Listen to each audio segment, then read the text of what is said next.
Uh-oh. What's up, everybody? I'm going to try to start it like officially this time instead of just kind of falling into the live stream like we've done the last couple of times. It's like I did a Kramer out of Seinfeld, just kind of popped the door open. Hey, you guys. Oh, what's up? You guys are here live. Yeah, what's up, everybody? Welcome to Hit the Bricks episode 5, which is really, really exciting. And we got Nick back with us today. We're really excited. We're having a lot of fun. Nick, how are you feeling, brother? I know Nick caught a bug like over the weekend. No, I didn't catch a bug. I decided to eat Qdoba. Caught an elephant. Yeah, and I got some food poisoning. I was down for the count for about 3 days, and then before that, the week before, I had talked to Davey about it, like separately. Similar situations that he and I had gone through, but dealing with some stuff involving custody and ex-wives and stuff. Just one. I only have one, guys. One ex-wife? Yeah, just one. so far. Yeah. So it's been a fun couple weeks, man. But yesterday was the first day I started to feel like physically like back to normal. So I was like, yeah, you know what? Let's, I'm going to get back into it. I spent all day today recording stuff and editing stuff, a Halloween 6 video, a Halloween Ends video, a Saw video. Like I've been just putting my nose down and getting to work. So I'm feeling all right. I saw your Halloween 5, why you're wrong about Halloween 5 or something like that. Yeah. That's a good video. It hit the algorithm like nobody's business. It did. I appreciated that, but I also the comments section, there's over 200 comments, and I'm like, oh yeah, man, this movie sucks. You're a liar. Yeah. So yeah, it's like when I did my Halloween Ends revisited. Oh, I'm gonna win them all over this time, and I'm gonna lay it out like 17 reasons in a row. Same comments. You're a fucking idiot. Yeah. It sucks. It doesn't matter. The Halloween Ends video that I did today is just addressing the topic. Is it the worst Halloween movie? Because everybody that hates it says it is unequivocally accepted as the worst. And this video is basically just going, well, actually, based off of like fan scores, it's technically middle of the road. So it's one of those videos, but it doesn't matter. The people that are going to get pissed are going to be pissed regardless, but they'll watch it. So thanks. Davey, you said you've had a good couple of weeks going on. Tell me about it, brother. Last couple of weeks have been awesome. I don't know. It's just with everything, going on in my life, there was just sort of like a inexplicable down feeling. And then, at one point I was just like, dude, enough is enough. It's time to get back into it and, just dive into what makes me happy, which is, doing this kind of stuff and hanging out with the people in the chat and the people in the community. Getting creative, getting those juices going. And I've been sticking with I've never really had a regular exercise routine in my adult life, but for the last 2.5 months, I've been working out 5 or 6 days a week. So that's been awesome. And going to more movies because I got that AMC A-list thing. So I've become a movie theater rat now. It feels good. Feels good. Mm-hmm. I got the movie pass. I've had the movie pass I didn't even know movie pass jumped back on. And then my daughter, she messaged me a few months ago and she's like, Dad, I'm on the movie pass. You should get on the movie pass. Cause it was $10 a month, but that pretty much equates to one movie a month. So it doesn't really compare to AMC A-list, but I get the press screeners and stuff and whatnot. So that kind of fills that void. But if it gets too bad, then I'll think about going to the A-list. Let me say hello to the chat. We got Brett, we got Dean Renner, we got Brooke Scarlett. Liana, how are you doing? Saw some other a Blu-ray addict in there. Fluff, nice to see you, Fluff. Kevin Munn, Ali, how you doing? Blazing Asian, yeah, man, all the cool people. Chester, Holly, nice to see you all in here. Yeah, man. Just like always, we always have a lot to talk about in these freaking Hit the Bricks. But man, should we start off with the controversy? Guys, let me back up for a sec though. I was a little nervous to talk about this, and I actually sent in our little group chat, Nick and Davey. I was like, guys, if you don't feel comfortable talking about this, just let me know, because we don't talk about politics on this channel, but this is something that affects our bread and butter, the movies, horror movies, non-horror movie, everything. It affects everything. And I feel like, you know what? We got an opinion. This is our podcast. We can talk about whatever we want. Screw it. If we offend somebody for giving our opinion on something, then why not? And I will say I posted like a poll on my YouTube channel. Last time I checked, it was like, I'll just be generous. I think it was like 75%. And that's kind of telling. 75% were against this. That is sort of telling to me, because the last election we had, well, I want to say, 70-30, something like that, were towards the right. So that tells me that there are people that are on the right that are not for this at all. Not that matters, but I think that is a little telling about how bold of a move this really is. I guess I'll start with Nick, because I think Nick has some strong opinions about this. First off, what we're talking about is the Hollywood tariffs that I think it just dropped yesterday, the news of this. And I don't know. Can I say his name? Who cares? President Trump, he posted on his Truth Social about, and I'm just paraphrasing, but basically 100% tariff to foreign countries, on movies. So basically his goal is to try to get to govern movies being made more in the United States, giving American people more jobs, which is a good thing. I think that's a good thing to do. But I think there's a couple problems here. I think his approach is a little bit aggressive to our allies that we kind of all play in the same sandbox with. In the movie industry, you got independent film, you got your big Hollywood studio movies that also play in their sandbox, especially when you're dealing with like, big Marvel movies, and they'll film movies in like London and other countries. Mission Impossible films all over the place. So this affects pretty much everybody. And I think, and I'm already giving you my opinion, but I think when you're so aggressive with your approach, and flexing and stating that you will abide by what we do. And let me back up for a second here too, by the way, because there are, if you follow my channel, I've had people on my channel say, you're on the right, aren't you? You lean right. And then I've had other people say, you lean left, don't you? I'm pretty elusive. I'm not like, I'm not the type of guy that puts all his cards on the table in terms of politics. I can tell you, I'm not a very political person. I think politics are very important, but I don't let it ruin my day, I guess. I don't wake up pissed off at the other side, or one side or the other. And I've had people, I think there are things that I like about the right, and I think there are things that I like about the left. I pick and choose the issues that I align with. I'm not like I have to support this side, and whatever this side says, I'm completely against that. That's just not me. If you don't believe me, you can ask any my friends, my family. My wife's that way too. We're just free thinking people. But when I heard this, this approach by President Trump, I was like, okay, now that's just too far. The approach that he's taken, maybe he has the best intentions, but I don't like, trying to govern our movie system. It's not just a Hollywood system. It's just movies in general. There's just a trickle down effect that is, it could be catastrophic. It really could. So I'll stop talking. Nick, what are your thoughts on this? No, you're good. Mm-hmm. Of course. It's like, all right, you go. Okay. So look, for me, I think first and foremost, it's largely just bluster. Yeah, bluster. It's just more.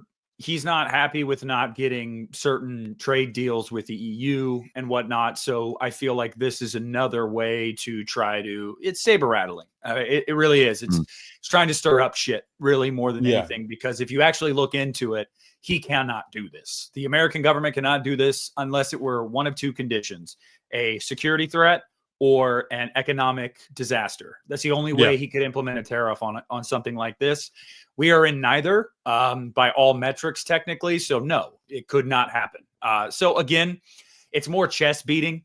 That's just kind of like dick swinging, whatever you want to call it, which is really stupid. But it gets people talking. So whatever, I guess. But I think the thing that's most concerning is that he took to his social media after a meeting with John Voight, because John Voight famously has some really interesting opinions and isn't afraid to voice them in his elderly years. And right after this meeting, it was like, what if I just propose something not only that I can't do, but is really dumb and would be like just harmful? Like, oh, yeah, that sounds great. Never going to happen. But at the end of the day, if this were something that were actually going to take place, understand, guys, that like, okay, you guys want Dune Messiah? We're filming it in LA. Sorry, I know you guys might want like some really cool like sand dunes and scenery and shit, but we can't do that anymore unless we want to pay double. Mission Impossible. I mean, go down the list. Like, Hollywood films a lot of movies overseas for multiple reasons. One, because yes, the labor is cheaper over there. That's just a fact. Like, you don't like it, maybe you whatever. That's just the truth. And two, and whether you think this is the largest reason or not, it is very location specific. Like, a lot of these movies have to film in certain places. I don't know about you guys, but I watched Evil Dead Rise again tonight. And I was, as I was watching it, I was like, it bothers me that I can tell this is not LA. Like, I know it's mostly in a high rise, but even when they have the establishing exterior shots, I'm like, this is not Los Angeles. And you're saying it's Los Angeles. I hate when movies do that. Don't do that. Don't say you're filming in Paris and you filmed it in New York City. A long running joke for Jason Takes Manhattan is Jason Takes Vancouver. And we all know why.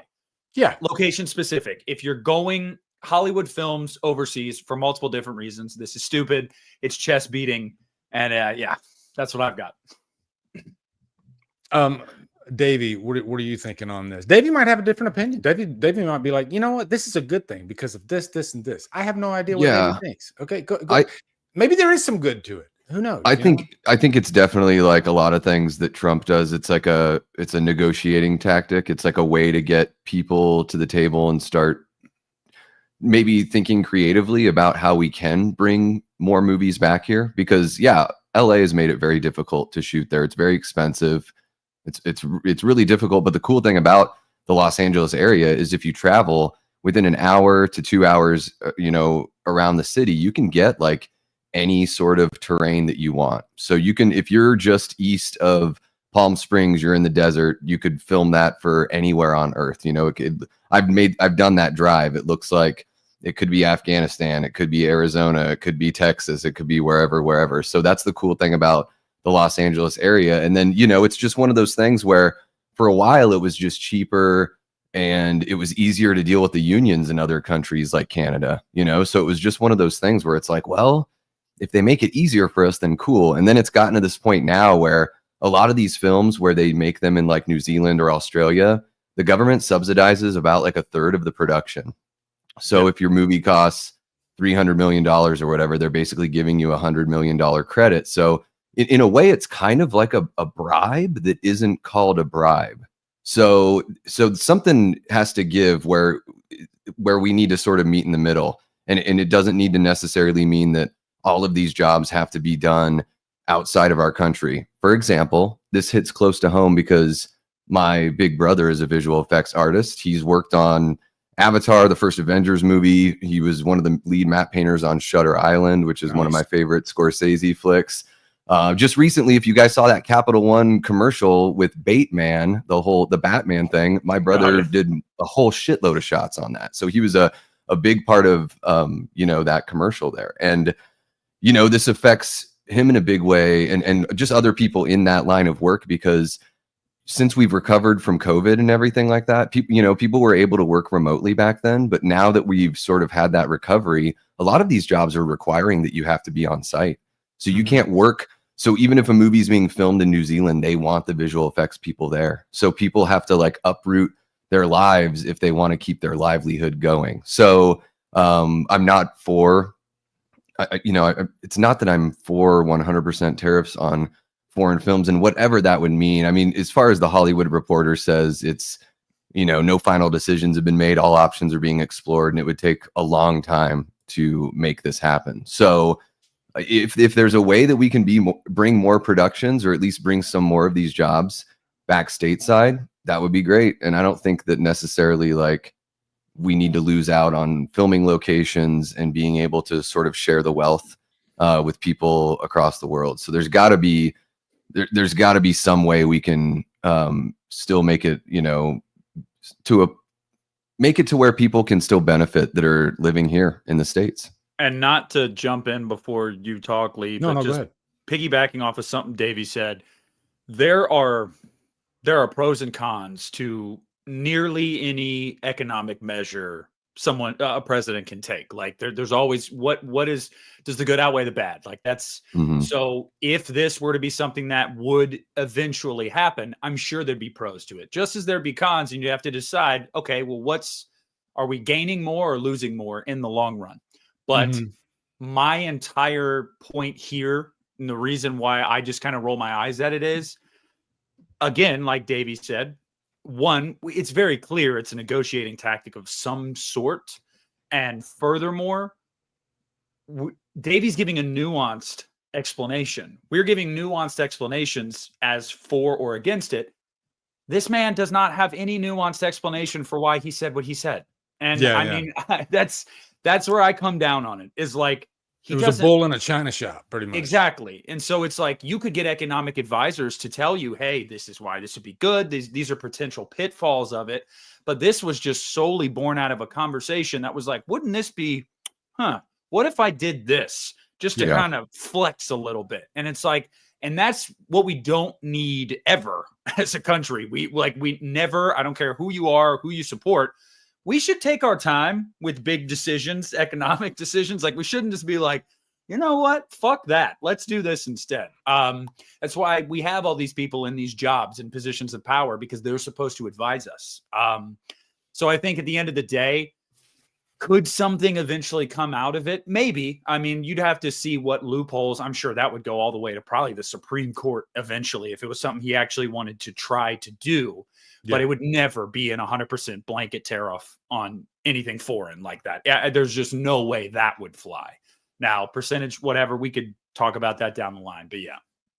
It'll be interesting to talk about this like down the road. I mean, obviously, we're talking about it right now because it just, you know, it's news that came out. We don't want to sit there and ignore it. We want to, you know, tell you guys what we think. But it really is. I mean, you know, we really don't have a clear picture of what it would mean. But man, it would be cool if Hollywood, you know, was able to re-incentivize people to shoot there in LA and New York as well, you know? Yeah, New York and LA, it's too goddamn expensive. I mean, you just can't, almost any major city that you want to shoot a movie in this country, it's like, whether they're like, oh, we can't afford to shut down Times Square for 3 hours. It's like, or if we have to do that, you're going to have to pay us pretty much your production budget. It's just ridiculous. That doesn't make any sense.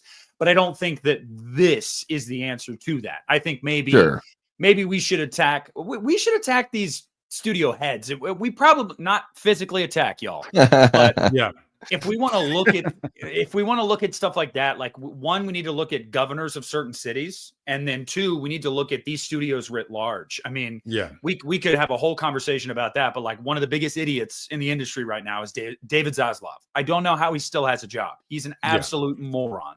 But yeah, conversation for another day. Anytime you have a paradigm shift, there's always resistance at the beginning of it. And so I think you want to be careful when you are presenting those ideas that are going to be, you could even like use Elon Musk as an example. That guy is a visionary. He's creating so much new tech that it's like hard to keep up with it all. So when you're dealing with something as big as the movie industry, and we're making, just in America alone, American movies are making what, 10 billion a year, something like that. So this is an industry where you have to be extremely resourceful, and you every penny counts. And when you are putting up so many boundaries and barriers, and not stating that he's wanting to just have films shot in America, no, but again, the bull in the china shop approach, and really flexing against our allies that we're playing in the same sandbox with, trying to make these movies, you're setting yourself up for failure. And there's going to be a ripple effect that's either going to be negative or it's going to be positive. And when you start off on such a negative foot, because this is our president, I want whatever he's trying to do for our country. Of course, I want it to be in the best interest. I want it to succeed. But it scares me when he puts out a statement like that. And look, I don't know how much President Trump knows about the movie industry. I'm sure he knows some. He was in Home Alone too. He was in Home Alone too. Okay. I don't think he has a clear understanding of all the nuts and bolts of the movie industry and how important those connections are with foreign countries. No, And because setting aside my love for foreign film, I think I prefer, if you made me choose, I might prefer foreign films just because they really knock me on my ass most of the time when I watch them. They're just unpredictable. And if this puts a roadblock in front of me watching foreign films, or makes me pay like $50 to $100, and I'm sure it's not $100, but you know what I mean. When you're paying double the charge, if you get to watch the movie anyway, if the movie even gets made, there's some companies that are gonna be like, oh my, I'm not even gonna do this. This is a fruitless endeavor. Why would I even go down this road if I have to go through 100% tariffs? But it's not even just foreign films. It's American production companies that are taking a backroom deal because it incentivizes them to make the films elsewhere. So I think that's the distinction to be made, is it's not just foreign films, it's American films being shot and being and people working in other countries because it's beneficial. But I think you're right. Like anytime overcorrecting can cause problems. If you've ever driven across black ice or on the snow and you start to skid one way, if you overcorrect the opposite way, you're going to have some trouble. So it's all about having a well-measured approach, like Nick was saying. And, I guess it'll be a really good topic to revisit here, in the coming weeks, as we probably get a clearer picture of, is this something that's actually going to happen? Is it just going to be dropped and never talked about again? Or is it going to be something that is able to bring some more jobs back here? I hope for people like my brother that work in the visual effects field, I hope they do have more opportunities, because just from having discussions with him, it's like, it's really dried up to where it's like, a lot of people in that industry are like, we don't know what to do. And then AI is coming in. So it's like, we don't even know if we have viability in this industry anymore, which is really scary stuff for those people. That's another scary thing. And we'll go on to our next topic, guys. But I do just want to say, go ahead. Regardless of your political ideology, who you like, who you don't like, I'm just going to say that Elon Musk's embrace of AI to the point where it's like, we need to just ingratiate ourselves we need to bring AI into every aspect of our life, is fucking terrifying. Because it is. No thanks, I'm good. I understand it has some uses, but it should be kept in check. Have Definitely. You seen Mission Impossible, Dead Reckoning? I have. Look, I'm just saying, like, I think that stuff is fucking terrifying. Like, you want to talk about, I don't know. That's doomsday type shit here. Like, oh yeah, I don't know. I know everybody's talked about it. Like, everybody has thought about, like, even people that I have that like disagree with me politically, it's like, we pretty much all agree on, like, yeah, the AI shit's kind of scary though. And I don't think that we should really be like kowtowing to that stuff so much, because that's just going to take American jobs. And then they become smarter than us? Like, what the fuck? I'm good. I don't want any of this. Yeah. No.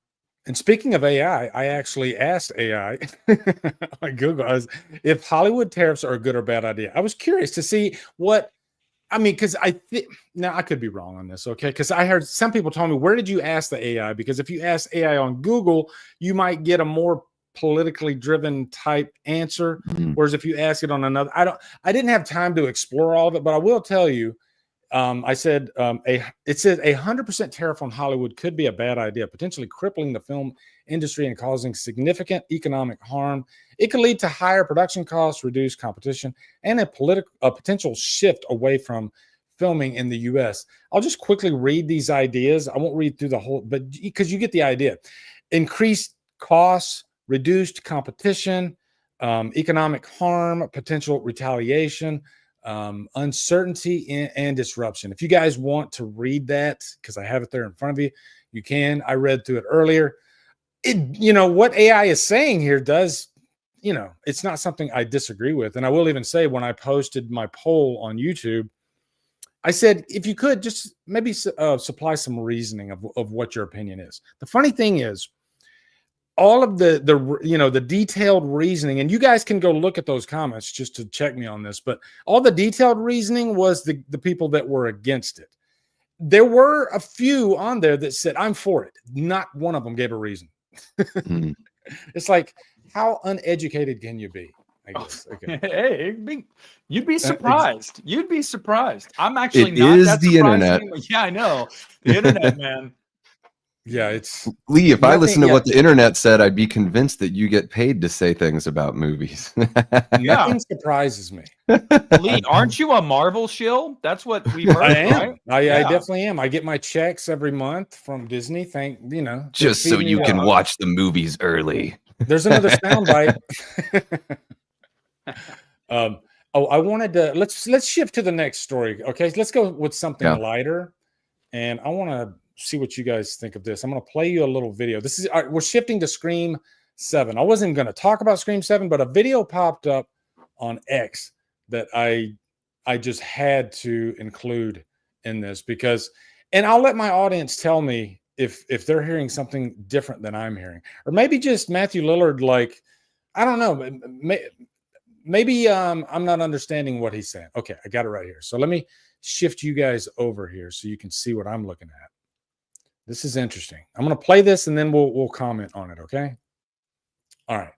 So this is a recent interview with Matthew Lillard about Scream 7. For those that don't know, Matthew Lillard has been confirmed to be in Scream 7, along with a lot of other Scream favorites, and even killers. The rumor is it's going to like an AI connection, but there's fans of Stu that want him to actually be alive so bad, including myself.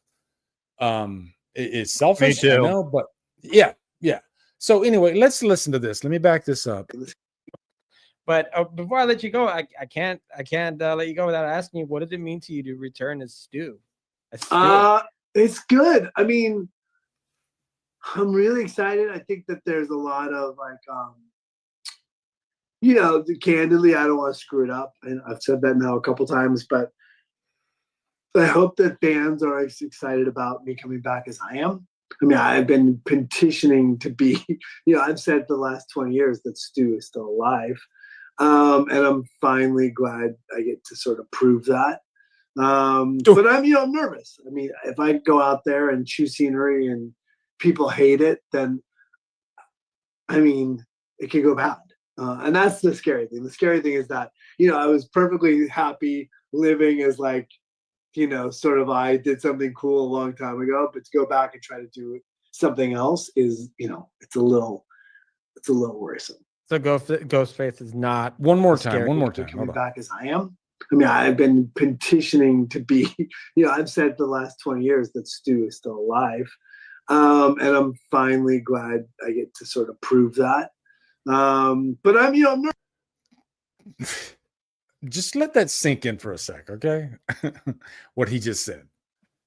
There's some ambiguity there, though.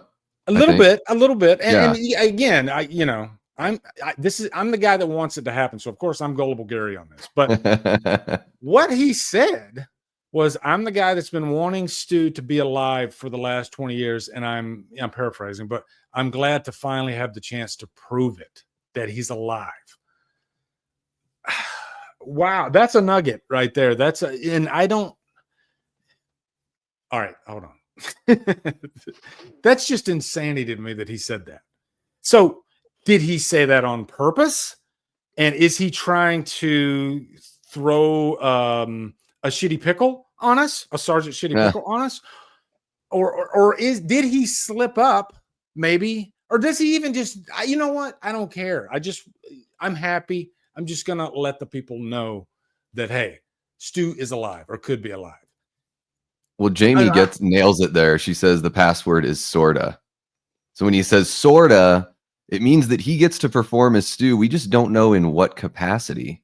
Yeah. Is Stu going to be alive, or is it sort of like a capture, sort of like a motion capture for something that would be used with some AI combination or some sort of, the way they brought Billy back, or it is really, it's great. It's great because he didn't really cop to it completely. So we get to keep on speculating, but we know that in some capacity, Stu's going to be there.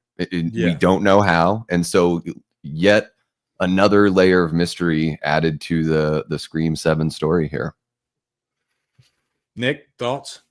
Yeah, I think the operative word there is sorta. And I think that personally, there's Scream since the friggin' 90s has been notorious for not wanting stuff to get out. Like you all remember the controversy with Scream 2, where the ending leaked. So there was multiple different scripts of that film on the set of the film because they didn't want the real ending to get out. They wanted to throw people off of their track. I do not believe that Matthew would have said that. And mind you, too, when he said it, we see it happen all the time in interviews. If someone slips up, they're like, oh, shit. Like, you can tell they know they slipped up. No, he just kept going. He was freewheeling it. That's calculated. That's 100% calculated. I don't think something like that would be they wouldn't talk about that. They would not let that out there. I think that, and Lee, I've been with you banging this drum for years as well. Like I want him to be alive. You could convince me he's alive. I'm a Stuther. Like I just 100% am, but I got the t-shirt. I really think that they're dicking with us, and they know they are, and they're enjoying it. And they're right. It's working, but it's frustrating. It's great for the content creation mill. I'm one of those. I'm different from you guys. I'm totally fine with Stu being dead. His legacy, though, inspiring others and permeating throughout this universe, is something that does intrigue me. And so I'm interested to see how they bring him back, and I think they can do it in a way that won't put me off. But I guess I'm just sort of like, because he wasn't mentioned in the other movies, I'm just sort of ready to just sort of step away from that. But I think Lillard is an amazing performer. Yeah. And I trust Kevin Williamson a lot on this one. And I don't think that they're going to let us down, however they work it out. I just reviewed Clown in a Cornfield. That comes out this weekend. And I'm not going to spoil anything or anything, but one of the things I said in the review, I mentioned Scream, because one of the problems I have with the movie is the script writing. It's not horrible. It's not even bad, but it's just, it's just there. You ever watch a movie and you almost like, you're just kind of like, I don't want to say you're trying too hard to pay attention, but nothing just like jumps out at you dialogue wise. So you're just kind of waiting for kills or, Scream, man. When you watched Scream, you hung on every single word. You had freaking Matthew Lillard just dropping these hilarious lines on people. You had freaking Randy killing it. You had Billy being mysterious.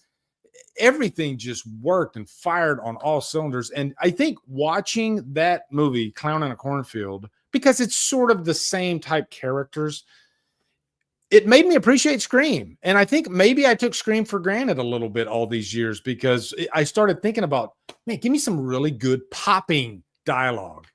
And the first movie I thought about was Scream, not Halloween, Scream. Scream has that just infectious dialogue. And I think that's why it's so rewatchable.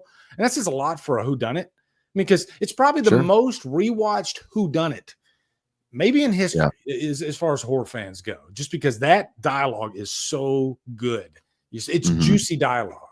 So man. JG Michael, the reason why I trust Kevin Williamson is because he did write those it's Scream is his baby. Like Yeah. it's, a lot like, yeah, Wes directed it and everything. Kevin Williamson got the idea from the Gainesville Ripper, was Yep. what inspired that story. He's the one that wrote the popping dialogue. He wrote the first 2 movies. Did you come back for the 4th and write that one too? Yeah, Yes. Am I right on that? So Nick? I think he's written my 3 favorite Scream movies. Aaron So even though he Kruger, doesn't, Scream 3. Yeah. okay. So even though he hasn't had much directing experience, it's been a long time.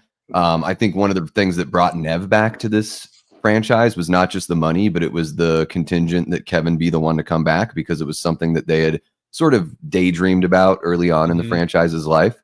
So I've got, there's just something about when someone gets to actually hold their baby and especially like really make a statement after, I think Scream 5 and 6 were just sort of okay, but Radio Silence always leaves me like kind of like, Yeah. Oh, I'm very excited, and I trust him because it's his baby. I just had a thought. Nick, I was going to ask you a question. Do you think this is going to be the best Sydney performance since part 3? I sure hope so. And that's not to say that they haven't been good. I think she's been good in every movie. But there's just something about this one. This one feels different. Like it really does. This really feels like, because in 5, you guys, we already know the spotlight was shared with Jenna Ortega, with Melissa Barrera, with David Arquette and Courtney Cox. And in this one, it's just Nev and Courtney. I mean, like, and I feel like she is the center of the story again for the first time since probably Scream 2, guys. I mean, let's be totally honest. She's not the center of the story in Scream 3 because she doesn't really come in until halfway through the movie. She's not the center of the story in 4, and she's definitely not in 5. This is the first time in 25 years. That's what I mean. Yeah. Yeah. So like, I really, really, or 30 years, Jesus Christ, almost 30 years. I really, really hope that Kevin, and it's Kevin writing and directing. So piggybacking off of what Davey said, as far as the directing prowess, that's not as much important to me as the writing prowess of Kevin Williamson. He's the one that's got the brains.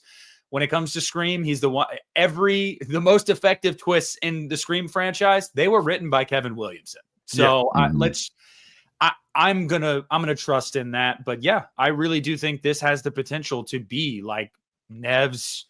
I don't want to say swan song, like I don't, because I have a feeling this could be a 2018. Where it's like, this could be the start of a new trilogy. Yeah. So I don't know, but I'd love to see it. Circling back to Stu. Because it does seem like I'm, over the moon for Stu being alive, but I would rather have a great movie where Stu is not alive, just used in another capacity, than I would have an okay movie where Stu is alive. At the end of the day, I just want a great Scream movie. However we got to get there. That's number one. Yeah, I'm a big Stu fan. If I got a great movie and Stu is alive, oh my God, that'd be like Christmas. That'd be the greatest thing ever. But yeah, that's where I'm at with it. Any final thoughts, David, before we go to the next story? Yeah, I'll say the horror counselor says, I've always said that the Scream franchise is the only true horror franchise without any terrible movies. You're forgetting The Evil Dead. The Evil Dead is the strongest horror movie franchise of all time. Never forget The Evil Dead. That is correct. Yeah, Evil Dead rocks. It definitely rocks. Now you're talking about in terms of like quality, overall quality of the franchise, movies. Yeah, no terrible movies. I would say that the batting average for Evil Dead is the highest. It's got a massive slugging percentage as well and plenty of home runs. Okay, let me go to the next story then. All right. I take it back, says the horror counselors. That's great. We'll do something light here. We'll do something light. Okay, so share this tab instead. All right. I know what you did last summer. Is that showing for you guys? I don't think it's not yet. Okay, not yet. Okay, so yeah, we just did a story on I know what you did last summer, but they just dropped an official image, and I actually put it on the thumbnail, and it is a badass image. So we'll quickly read through this and get you there. There's the image. That is, oh my God. Man, I tell you, that's beautifully lit. That's amazing cinematography, right? There's so much depth to that one frame. It's just amazing looking. So let me read through this a little bit.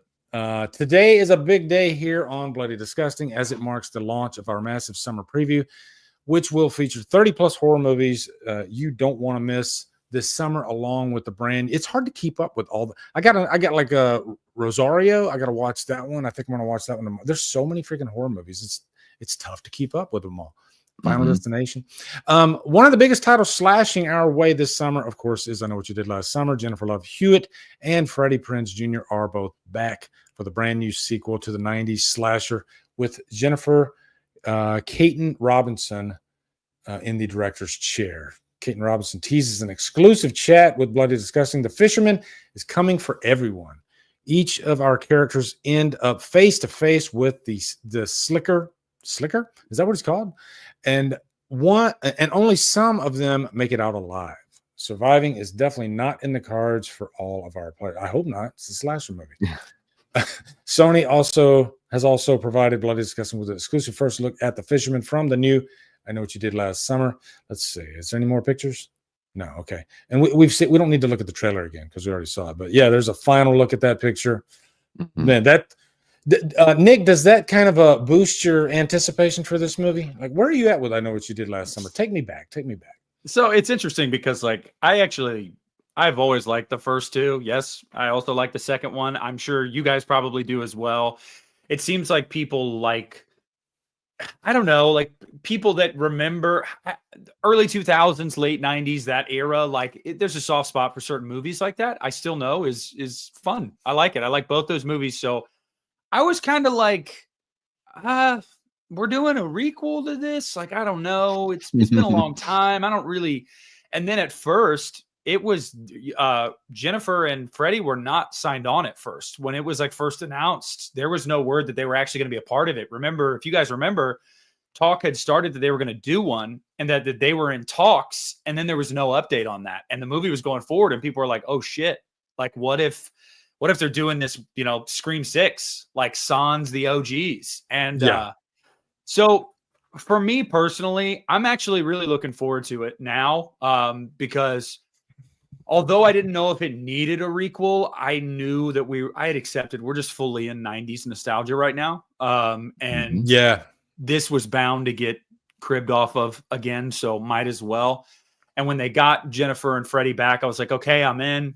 I was worried to hear that they weren't on set for a long time. So I was like, this better not be like 5 minutes of screen time type shit because like, that would piss me off. Yeah. I'm not saying I'm not okay with getting to know new characters, but like, don't market this like it's a return if it's not actually going to be. But I will say the Fisherman in the trailer too looks pretty damn brutal. Like I've always loved having a hook as a weapon. Yeah. It takes me back to like Texas Chainsaw Massacre. When he lifts her up on that freaking hook, you feel that.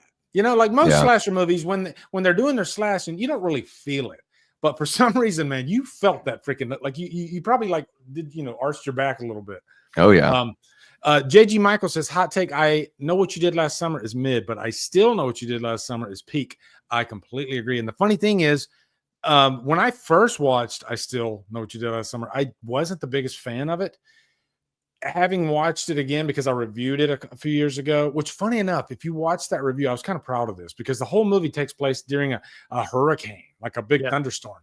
The power, we were literally in the middle of a thunderstorm while I was recording my review, and the power literally goes out in the middle of my review, and I left it in the review.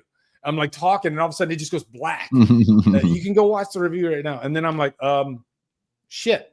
And at the time I was using like a battery operated lavalier, so I still had audio. But eventually the power kicked back on. But it was kind of funny. But yeah, I separate I Know from Scream because I Know feels more like a coastal type slasher, and I think it gets a bad rap because of Scream. Like if Scream never existed, I think I Know What You Did Last Summer would actually have more fans because it is its own type of slasher movie. It's Metallica and Megadeth. Scream exactly. Oh my God, Nick, I could not have said it better. It's Metallica and Megadeth. And some people, I think, like chat, which one do you prefer? Scream is Megadeth. Scream is Megadeth. Oh, I don't know, man. I think because I Know What You Did Last Summer is safe, and Metallica is safe. Yeah, I think I know what you did last summer. It's like, it's fine. It wouldn't have existed without Scream, at least not in that capacity, because the book that it's based on is not even a slasher. It is like a true mystery. It's really, really good. It's a great book, especially like a great young adult book. Yeah. I just think, yeah, I mean, I agree that I know what you did last summer is kind of mid. I think I like the sequel a little bit better just because it has a little more fun with it. I'm not expecting much from this one, but I do like that it looks like we're seeing some different weapons being implemented by the fisherman killer. A harpoon, dude. That's So, yeah. yeah. That trailer, So- dude. That was I would even. That trailer was a kick-ass freaking trailer when that dude gets the harpoon and he's getting pulled across the floor. And were either one of you But- guys surprised that the internet sentiment was like down on that trailer? I was shocked. People were like, "Oh, this looks mid." I was like, "I actually That's think this looks better crazy. than I Well, thought." I think I thought that where trailer they looked awesome.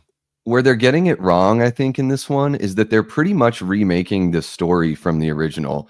Whereas somebody had mentioned in the chat that the urban legend movie that got announced. So with the urban legend movie, they're going with digital age urban legends. So they're actually like bringing it to a modern era. To me, at least from what we saw in that trailer for I Know What You Did Last Summer, it doesn't look like they're doing anything to modernize it other than bringing in young characters. It looks like the same sort of event that's happening. So I do wish that they would modernize that part of it to give it just a little bit of a different tilt and a little bit of a different perspective. It would feel more like a requel and less like a remake. So I'm going to go watch it. Of course, I have AMC's A-list, so I'm going to go check it out. But I don't have I'm sure I'll have a good enough time in it. I'm not expecting the world from it. So I think that even in that case, like I could still be happy with it. I get really personal about certain movies. Evil Dead Rise, I wanted it to be so much better than it was, even though I did really enjoy it. Halloween 2018, I had the biggest expectations for it, all that kind of stuff. With I Know What You Did Last Summer, I'm like, just entertain me for an hour and 35 minutes and like, I'll be happy, Yeah. Davey, you queued me right up, man. I was like, shit, I didn't even I forgot that we were actually getting, and we'll quickly cover this. Why not? Sometimes we'll do news on the fly, right? We're like that. We're crazy. Urban legend reboot in the works from Gary Doberman, Neil Moritz. Where have I heard Gary Doberman before? Does anybody know? He's one of the guys that's been a part of the Conjuring universe as a producer and a writer, and then he ended up directing the Salem's Lot remake, which was gutter trash. So yeah, and that's why I have Nick and Davey. Everyone, you see that? I throw out a question, I get the answer. It's amazing. I love what I do. It's insane. Urban legend reboot in the works from Gary Doberman, Neil Moritz. Screen Gems is all. By the way, I'm super excited. I love urban legend. I love. Spoiler alert. 5, 4, 3, 2, 1. Brenda Bates. I freaking love that character. Oh my god. I hate that she died. Okay, maybe she didn't. I don't know, but I love that character. Screen Gems is also behind the new take on the original 1998 horror movie, which featured a cast that included Jared Leto and Joshua Jackson. The Sony genre division is in early development on a new version of the 1998 feature, hiring Shanra Wakefield to pen the script. Gary Doberman, whose video game adaptation Until Dawn, that's where I've heard that name from, opens Friday. So it's a little older news. Will produce via his coin-operated banner, who is one of the producers of the original in negotiations to produce as well. The original Legend, directed by Jamie Blanks. Love Jamie Blanks, by the way. He did this one and he did Valentine. Love both those movies. And written by Silvio Horta, was a horror movie set in that was awesome. I don't need to read any more of that. Okay. So yeah, they're just no date on when, but I would assume that this is going to start shooting probably later this year. Hopefully we don't get any tariffs. Well, I guess they could shoot in the States. There you go. Yeah, there you go. Yeah. I'm Nick, excited for the whole digital age. Sorry, go ahead. I'm sorry. Jumping Nick, are you a around. fan of the original Urban Legend?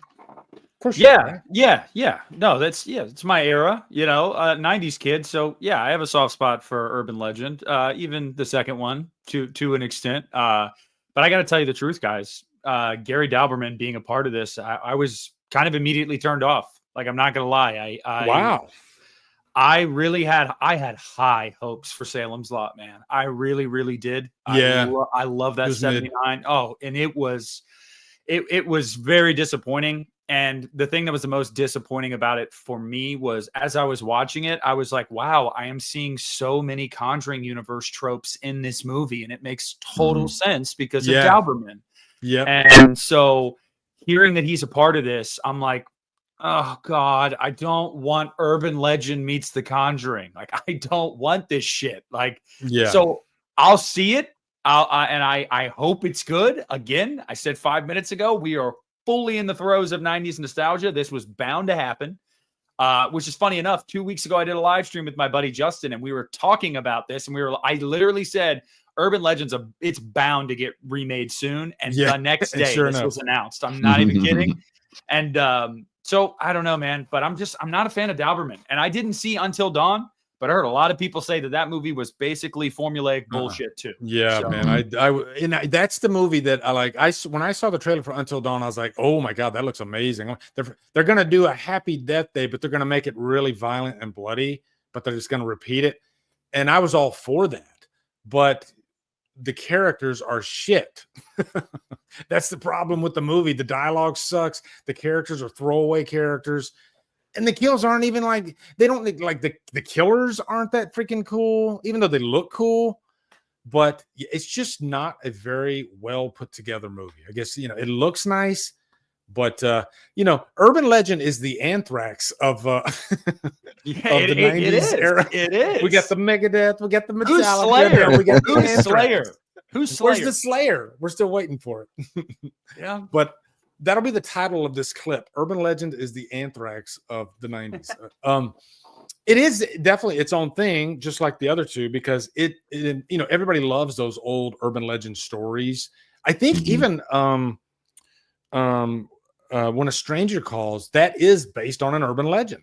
So somebody probably saw When a Stranger Calls and thought, hey, shit, why don't we make a whole movie out of this? And we'll just throw a whole bunch of different, the pop rocks and, whatever else. And urban legends, I mean, there's freaking, you can make freaking 10 of these movies with how many urban legends there are. So it's just another fun premise for a slasher franchise. And I'm surprised there's, how many urban legend movies are there? Are there like 4 of them, I think? I've only been aware of 3, but there might be 4. Yeah, I think there's 2 and then a direct to video one. Yeah, so I think there's they went 3. direct to hell. Yeah, they did.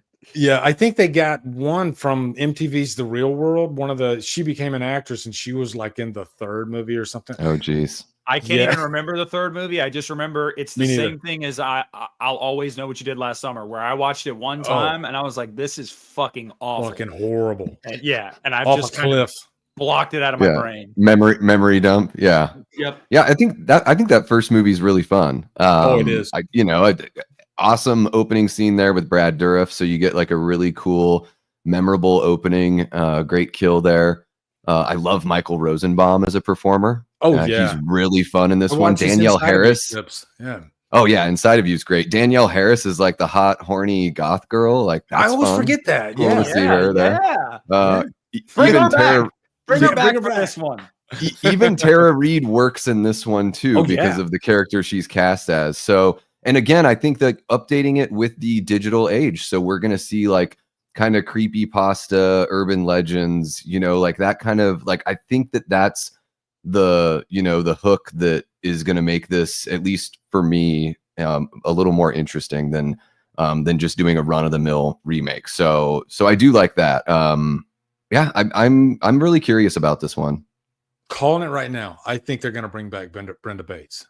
Because I think like requels are really big, and I'm wondering if they're going to like retcon all the sequels, and this is going to be just like a direct sequel to the first movie. Maybe. And I don't remember exactly how Brenda, because it's been a while since I saw the first one. Like, is she dead, or is she just dead? I can't remember. No, she shows up at the end of the sequel. Remember, she's like a nurse. She's a nurse in the psychiatric ward where the killer ends up in the sequel. Like the last shot of the movie is her pushing him down the hallway, and she has this like sinister smile. And I loved Rebecca Gayheart. I know her as the Noxzema girl. Yep. One of the most beautiful faces from the 90s. So it was cool to see her get a turn. Too.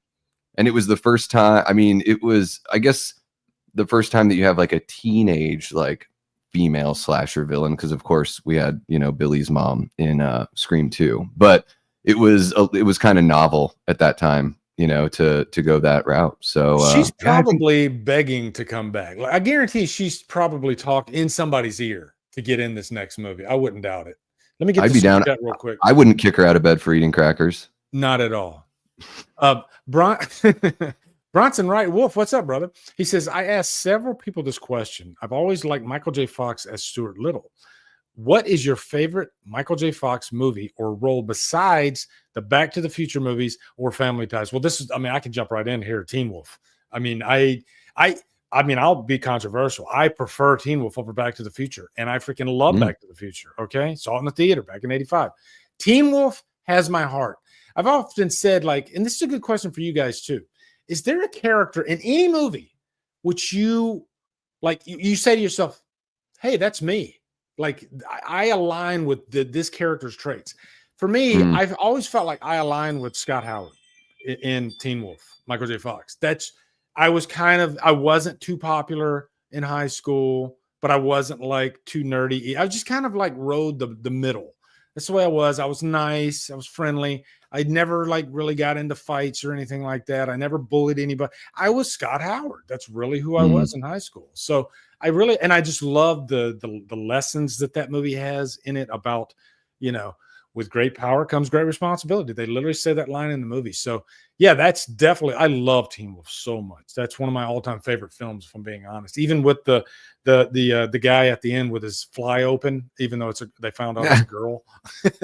But is there, well, I guess first question, do you have a favorite Michael J. Fox movie, you guys? I mean, he took out Back to the Future, so it's like shit. I know he's got some good ones. You know what? Mars Attacks. That's right. Oh, okay. All right. I thought you might say Frighteners or something like that. No. And then I wasn't a fan of Frighteners. No, neither was I. And then you ask, like, if there's a character, like, I mean, I don't know. I like to think when I was a teenager, I'd watch movies and I'm like, yeah, dude, that's so me. And it like absolutely wasn't at all. One that I wanted, Spider-Man, just any, give me Peter Parker. That's who I wanted to be. I feel like I was probably more like Tobey's Peter Parker, though, as much as I wanted to be more like Andrew's Peter Parker, where I was actually the cool one. I didn't really talk to people, and I kind of kept to myself, and so that's probably and without the superpowers. I didn't have the superpowers, so I was basically just Tobey Maguire without superpowers. So not really cool. Before Davey gives his answer, I got to shout out David Thorson there. Casualties of War might be that'll probably be my number 3 behind Back to the Future, I guess, because I'm a massive De Palma nut. And Casualties of War, that's a heavy movie, and it's probably one of my favorite Vietnam movies for sure. So, yeah, fantastic. What about you, Davey? I think I do like the Frighteners. So Blazing Asian, I do enjoy the Frighteners. I like Peter Jackson's dark sense of humor there. Jeffrey Combs is really fun. And what you got, Gary Busey's kid. I'm forgetting his first name Busey. Right now. Jake Busey, just a face full of teeth. One that stands out to me though is, and I'm in my older years, I don't really watch sitcoms, but I thought Michael J. Fox was hilarious in Spin City. Like I dug that show. Family Ties. Yeah, Family Ties is great. That one's off the list though. He took that off the list. Yeah, Bronson took that one off the list. So I'll go Spin City. It's got Cameron from Ferris Bueller's Day Off in there, and Heather Locklear was in there. Really, really funny show. And then characters that I related with a lot, like Randy from Scream, I really related with because I was the one in my group of friends that was always like talking about movies and horror movies and trying to get them to watch those movies. And then, I mean, recently, like Thunderbolts had a huge effect on me and Bob, like I was sitting there getting goosebumps and like fighting back my emotions watching that movie because there's certain things he says in that movie that I've thought so many times in my life. And so, yeah, that's a more recent one where I'm like, holy shit. I'm going to steal a phrase from the kids. I felt seen, guys. There you go. Michael Martinez, class of 1984. I think that's his first movie, if I'm not mistaken. He might have done a TV movie because he's really, really young in class of 84. That's a great one.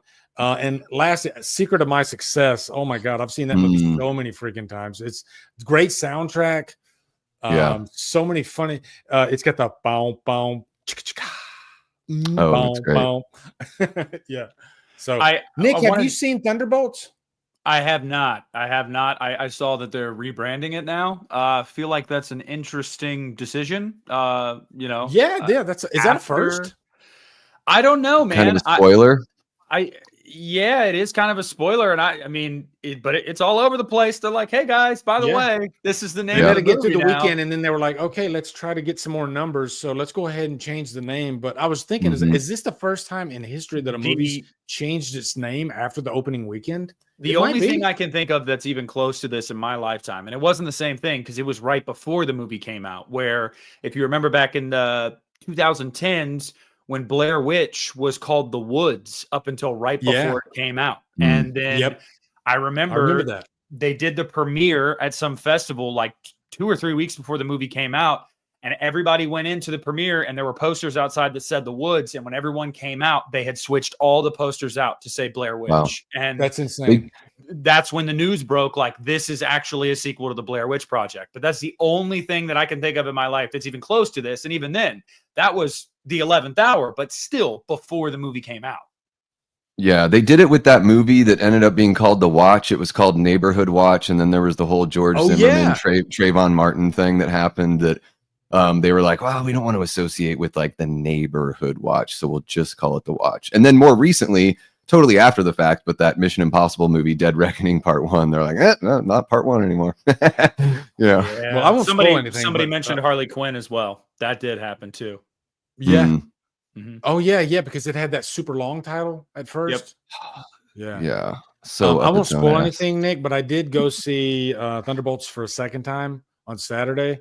Loved it. It's such a refreshing MCU movie. It doesn't even really, like, even though it has characters from the MCU, it just has a different vibe than I think the rest of the MCU does.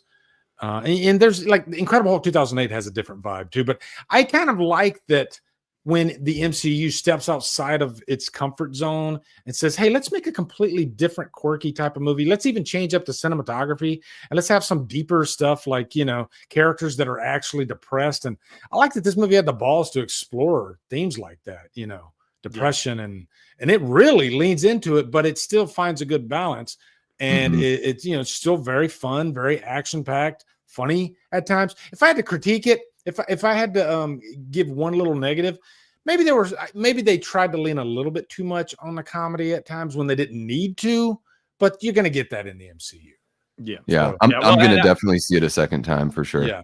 I'm just wondering too, like, as somebody that's not super well versed in the MCU, it really just seems like most fans are just waiting for the next Avengers movie. Like, it's also crazy how much expectations have changed in recent years in America, just with Hollywood. Like, $160 million global opening or 70 million global opening is a like ho hum. Like, what the fuck are we talking about? That's a shitload of money. Like, if Halloween 2018 made 250 million and we were like, holy fucking shit, like, this is insane. And I get it. It's not apples to apples because of the budget and the expectations, but like, still, I mean, that's another conversation for another day. But I do think, I was talking to my buddy Jaden about it, and I was like, dude, we were talking about how these multiverses and team up movies and stuff, and he was wondering why they're still doing it. And I was like, because they're still going to make money. Phase 4 hasn't really hit, but as soon as Doomsday comes out, it's going to make $1 billion. Everybody knows. Yeah, like, it will. It is what and it I'm is. excited for it, if I'm being honest, because this movie set up some things that are really interesting. And I'm not going to spoil anything for Nick because I want Nick to watch this movie, but I'm excited for the future. I think this movie's going to have it's going to have a good like second and third week in the theater. I think there are going to be people that revisit it. And I think that the word of mouth is going to hopefully make some people who kind of gave up on the MCU give it another shot. And another great thing, just for anyone in the chat that's like, I have given up on the MCU, I was right there with you. And the great thing is you don't need to know. You don't need to catch up on anything to really understand what's going on here. And they don't there's no exposition dumps. It's just sort of a fresh approach. And it's still, like you said, Lee, it still is able to have some fun while not undercutting the serious aspects of the film as and well. it jumps right into the action too, like right away. So Yeah. I think it's very well paced. And I was with you. I was like you, Davey. I had no expectations. I was like, okay, I'm kind of MCU'd out now. I'm going to go into this movie not expecting anything. Hopefully I get some good nachos. And I ended up enjoying it. Nick doesn't like those nachos, but that's okay. You and your I can't stand the fucking nachos. Stop chomping. I can hear you from Florida chomping on your nachos, Lee. Lee, they changed the fucking nachos at Cinemark, dude. They're gluten-free now and they taste like shit. Yeah. I used to get the same thing every time. I would get popcorn, nachos and cheese, and a Coke. And the last 2 times I went, it was this new bag and the chips. And I'm like, these taste like they ass. say gluten-free on them. I'm like, this is bullshit. Like, you know I'm what those not are, watching Nick? my figure. What? Yeah, you know what those are? They're just recycled ticket stubs. Yeah, pretty much. That's what it tastes like. It tastes like it tastes shit. like cardboard. So there you go. I'd like drown it in cheese, and I'm still like, this is not enough. It's terrible. I don't know what they've done. Yeah, my wife, she'll literally like, we get the nachos. She'll take 2 chips, soak them in cheese, and she won't touch them for like 20 minutes. And the gluten-free ones, when she pulls them out, they're still hard. Oh my God, I know. 20 minutes later. It's Bronson Wright Wolf. He says, Mike Myers and Eddie Murphy were in Shrek together. What are your thoughts on Eddie and Mike playing multiple characters in some of their movies? I guess I'm neither here nor there with, I mean, it's admirable to be able to handle multiple characters and, you know, like what he did with Nutty Professor, having to get in all those different costumes. Same thing with Mike Myers, you know, with Austin Powers. It all depends on the movie, really. I mean, you could do all that, but if you got a shitty movie, it doesn't matter. But man, when Austin Powers came out, those 3 movies were like, everybody talked about Austin Powers. He might have been the most quoted character in movie history at the time. And then he just somehow vanished. It was strange, man. Yep. Oh, we're gonna get that Legacy sequel at some point. I was thinking talking about this the other day to somebody, and I think because Vern Troyer died, I don't know if we ever will. I really don't. Like, because Mini-Me was such a big part of that. I don't think it's a huge part of just Dr. Evil's character. Be tough. Yeah. Or if they work it in, if they work it into the story, if they work it in, you know. But you know, even So I Married an Axe Murderer is great, and of course Eddie Murphy played multiple characters in Coming to America. It's all about what's written in the script and how it's done. But I think that they're both capable. You got to get you a good church girl. Go to church. That's where I'm going. Shit. Yeah, I mean Eddie Murphy plays like the old Jewish guy in the barbershop. You know, it's really really good stuff there.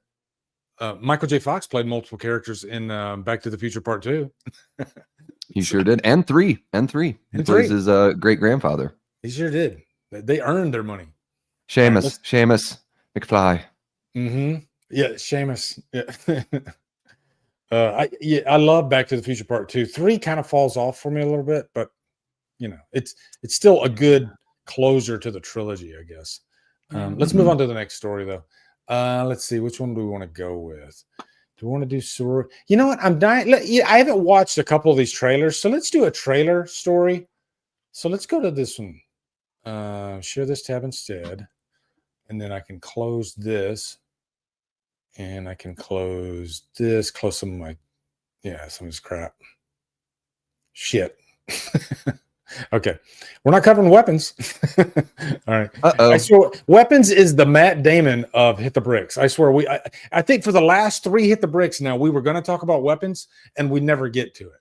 You know? So yeah. That's a Jimmy Kimmel joke, by the way. You guys know that there's a Jimmy Kimmel joke. He says, we're going to have this guest and this guest and this guest and Matt Damon if we have time. He always says that, and then he never gets to Matt Damon. So, damn it. All right. I can't think of Matt Damon without Team America. Yeah. He actually did have Matt Damon come out on one of the episodes. He comes out, he sits in the chair, and then Jimmy Kimmel goes, shit, look at the time. and then Matt Damon like freaks out and he's like, motherfucker. It is funny.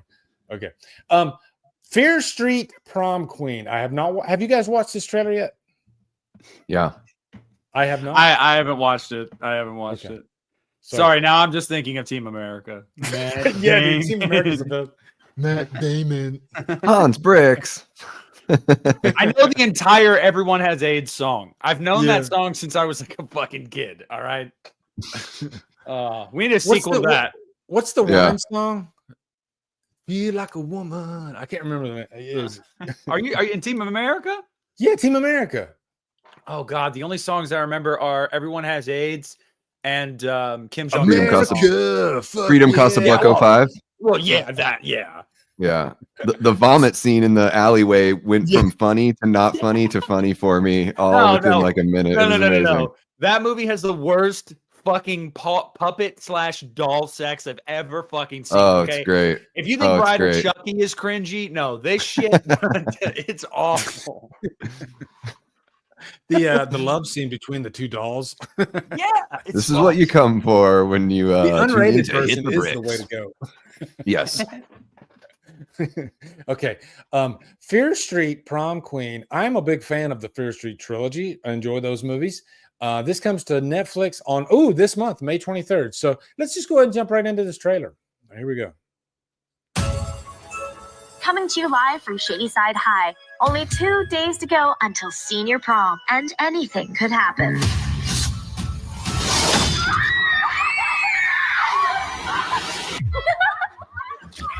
They always do that. Gotcha. Megan Rogers, principal's office right now. Miss Granger, this is your time to shine. This is the new Shady Side, the promise of a bright future. This is your chance to fulfill that promise. I'm trying to win prom queen, but I am never gonna find a prom dress. You're so gonna win prom queen. You better believe I am. Welcome, class of '88, to your senior prom. Hi. If you make a fool of me, this will be the end of you. It's Shadyside. When's it all going to go wrong?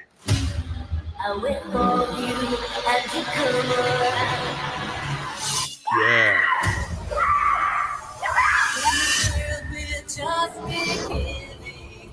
I just saw something in the hallway. You'll never be prom queen.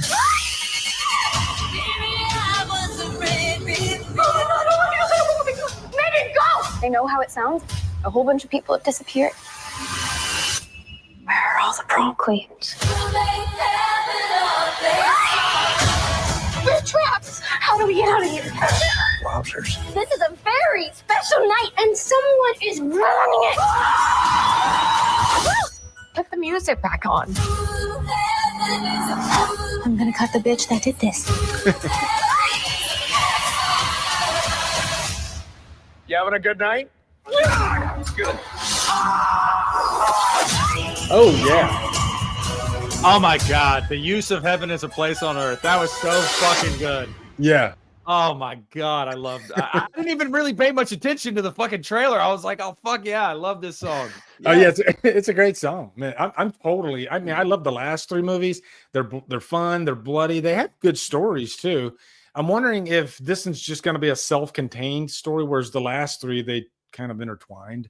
I don't know. It seems like this one's going to be I mean, it's a freaking prom queen type story. So, yeah, as long as it gives me some nice bloody kills, killer doesn't look too bad.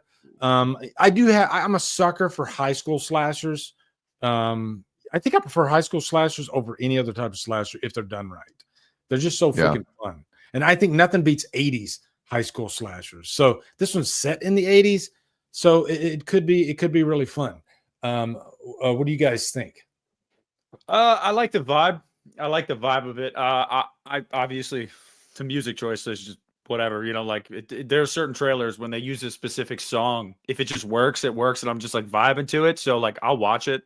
It just goodwill right there with the song. Mm-hmm. But I got to tell you the truth. I wasn't a huge fan of the Fear Street movies before. Like I felt like the first one had some cool kills. The 1994 one or whatever. The second one, though I hated the characters. The second one, I actually really liked the setup and I liked the characters more, but the over-reliance on CGI though was like an eyesore throughout that movie where I was like, this is really hard to watch. And then the third one was probably the best story of all of them, but not one of them. They all had decent elements, but none of them like really clicked for me. So I'm hoping this one can lean more into just, I don't know, being like a 80s teenage slasher. And I'll be down. Yeah. I don't ask for much. Don't you dare Yeah. ever remake Prom Night 2 Hello Mary Lou. Leave that alone.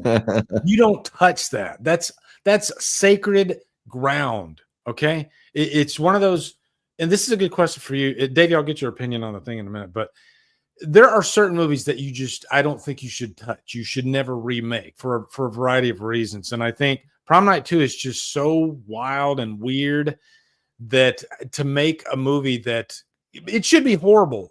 And maybe it is horrible to some people, but for some reason it's like lightning in a bottle, Prom Night 2. I don't know what it is, but same thing with like the first Sleepaway Camp. Like you can't remake the first Sleepaway Camp. It's impossible. You could try. They're going to. They're going to though. I tell you, it's going to happen. Is that official? No, but you know it's going to happen. There's no way. I'm going to bet you on that, Nick. I don't think they'll ever I think they'll think about it, and then they'll watch the movie, and then they'll be like, "Oh fuck, no, we can't make this." Lee, I would say in today's day and age, that ending is very topical. I don't know. Just saying. Yeah. But to do that twice, I don't know. Oh yeah, no. It'll be a reverse gender bend on it. Yeah. There you go. There you go. Maybe it'll be a guy and he's actually a girl. I don't know. Hey, there you go. Yeah, now you're on to something. Get to writing, Lee. The wheels are spinning. Yeah, don't remake Jaws. Stay away from that one. That's my input on that. And yeah, this one looks fun. I think the performers are seem to have some really, really good energy in this trailer, like believable as high school kids from the 80s. Yeah, banger of a song. I like the red slicker. I don't know if I like the devil mask. I think the devil mask is maybe a little too easy. I think we've seen quite a few devil masks in movies that maybe if you're going to do a masked killer, do it a little bit differently, or I don't know. But this one does look like a lot of fun. I didn't notice. Was he wearing a devil mask? I think it's a devil mask in this one. To me, it looked like just kind of a blank space, like a void. But I don't know. But yeah, I guess you're right. Maybe it was. I just didn't notice it. And I think in that show, Scream Queens, didn't they have a killer with a devil mask in that? I can't remember. I think they even had a red slicker. So I guess there's only so many slasher get-ups you can come up with. I mean, we've had a million of them. So I don't know. Yeah. I'm in though. Yeah, I'm definitely in. Let's go to the next news story. Let's see what we got. Hold on. See if we got anything left worth talking about. That's the key here. That's the key. We do have you know what? Yeah, we got to do this one. This, oh my God. Let's do it. Come on. Yeah. What are we doing? What are we doing, guys? I'm gonna surprise you with that. Man, I'm so pumped for this movie, and I'll tell you why. All right, so let me get you guys over here so you can see what I'm looking at. Bring us on over. Come on, Davey. You guys know what that is. Oh shit. Okay, hold on. Before you get into this, Cody Leach did tweet today. I'm going to watch the trailer, but he said, don't watch the trailer. Just go see this. Trust me. So that intrigued me. That intrigued me. I'm going to watch the trailer. I don't care. I'm not one of those people. I don't care to watch the trailer. But I don't know. I'm assuming he's already seen it then. And that's some high praise. I don't know, man. This snuck up on me. I love Dave Franco. Okay. Yeah. So, well, I love The Rental, and they're both in The Rental. Dave Franco directed The Rental. So The Rental's the rental is great. Yeah, it's very divided. There was a lot of people that hated The Rental, but man, I freaking loved it. And I think it was just because it's set up. It's not really set up like a slasher, even though it is a slasher. It's a very slow burn, and it kind of just releases everything at the end of the movie. Oh yeah, and it's self-contained. I've never. Need a sequel, but I loved that build-up, and I loved the characters, and it just was so beautifully shot. I mean, I missed this. Where can I stream this? Dude, you haven't seen The Rental? Oh my God, No. The Rental. Dave Franco directed it, and man, it is so stylish. It feels like a De Palma film, even at times. Dan Stevens is in there. It's a cool little. Dan Stevens. Yeah. It's like a voyeuristic neo slasher. It's very different and really effective. Yeah, it's just so different than every other really horror movie, not just slasher. It's just a very unique film. But you know, some might call it a little highbrow, I guess. I don't know, but man, I dug it. I thought it was A phenomenal. great directorial debut from Dave Yeah. Franco. I didn't expect a movie that good to come from, you know, just come out of nowhere from somebody who's typically an actor. Yep. Makes me sad, man. I love James Franco. Poor, you know, just sad turn of events there. Yeah. You know what? I think he could turn it like he did like an interview on Sirius XM a couple of years ago, and he just kind of like came clean with everything. And I think people do love a good like redemption story. And I Yeah. think people would be forgiving. I think it takes time, but I think people would be forgiving of him if he did make a comeback. You know, like I said, people love like Mickey Rourke. His comeback was, I mean, he freaking won an Oscar. Yeah. So, Mhm. Yeah. you know, it would be cool to have for like a nice redemption story. But Davey, are you cool with watching this trailer? Because we don't have to watch it if you guys don't want to. I actually, so I saw it on, I think I saw it on Twitter earlier today, and it looked really good. To me, it doesn't seem like it spoils anything. Like it did make me excited to see it. I didn't see Cody's tweet or anything beforehand, Okay. but it seems like there's plenty of mystery here after watching the trailer. The only Let's reason do it. because I'm usually like that. I'm usually like I want to avoid trailers if they give too much. But I've seen nothing of this movie, and because they were in the rental, and I've seen some stills from the movie, I'm so freaking curious that I kind of Mhm. have to watch the trailer. So, all right, let's go ahead and do it. All right, here we go.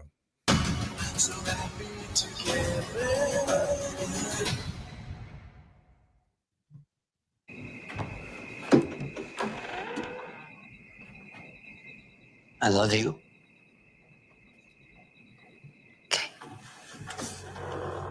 Okay. It's All right, Neon. Neon, I'm in. What's going on? I don't know. Since the move, Tim and I haven't been on the same page. Please. Do you love each other? Maybe we're just complacent.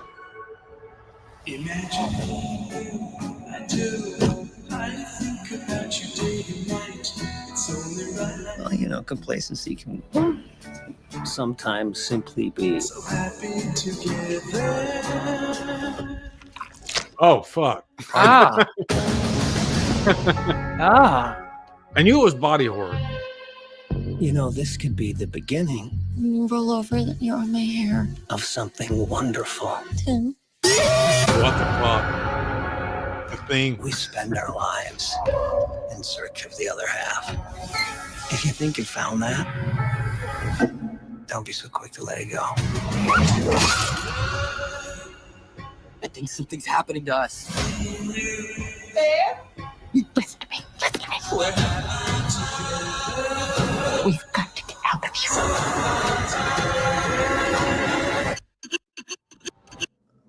Now. Oh fuck!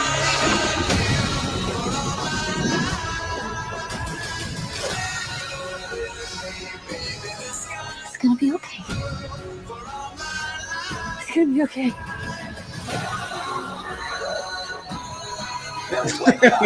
What the? You'll be okay. Oh shit!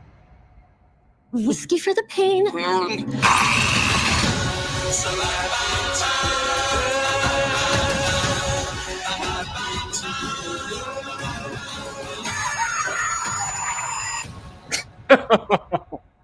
Sawzall. Dude, that looks good as fuck.